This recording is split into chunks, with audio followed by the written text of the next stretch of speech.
జూబ్లీహిల్స్లో బీజేపీ ఓటమిపై పరస్పర విరుద్ధ వ్యాఖ్యలు చేశారు బీజేపీ నేతలు. ముస్లిం ఓట్లన్నీ వన్ సైడ్ కావడం వల్లే కాంగ్రెస్ పార్టీ గెలిచిందన్నారు కేంద్ర మంత్రి బండి సంజయ్.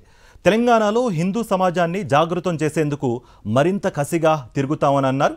అయితే హిందూ ముస్లింలను విభజించి అధికారంలోకి రాలేమన్నారు మల్కాజ్గిరి ఎంపీ ఈటెల రాజేందర్.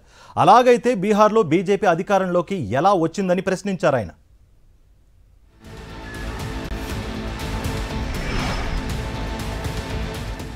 జూబ్లీహిల్స్ ఎన్నికలు కూడా ఎంఐఎం పార్టీ స్వతహా గెలవలేక ఎంఐఎం పార్టీ క్యాండిడేట్ తీసుకొచ్చి కాంగ్రెస్ క్యాండిడేట్గా ప్రకటించి గెలిపించడం జరిగింది. 100% మైనార్టీలు వన్ సైడ్ అయిపోయారు. దాని 100% వాస్తవం. అది కాంగ్రెస్ వాళ్ళు సంతోషపడుతున్నారు మొత్తం గెలిచామని చెప్పి. మీరు మైనార్టీల ఓట్లతో మాత్రమే గెలిచారు. ఇక నెక్స్ట్ తెలంగాణ రాష్ట్రంలో హిందూ సమాజం జాగృతం కావాలి, జాగృతం చేయాలని చెప్పి ఆలోచనతో భారతీయ జనతా పార్టీ కార్యకర్తలు ఇంకా కసిగా తిరుగుతాం. తెలంగాణలో ఎప్పుడు కూడా ఈ డివిజన్ పాలిటిక్స్ తోటి అధికారం రాలేము, గుర్తుపెట్టుకోండి. ఇది నా వ్యక్తిగతమైంది. బీహార్లో మాకు ఇన్ని సీట్లు రావద్దు, 30% పాపులేషన్ అది. మాకు ఇన్ని సీట్లు ఎందుకు వచ్చినాయి?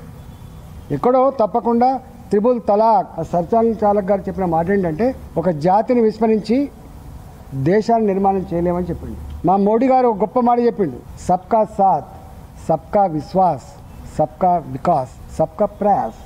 ఇది మా ఎజెండా, మా నినాదం. అది నో ఈ డివిజన్ తెత్తం ఇట్లా అవుతుందా?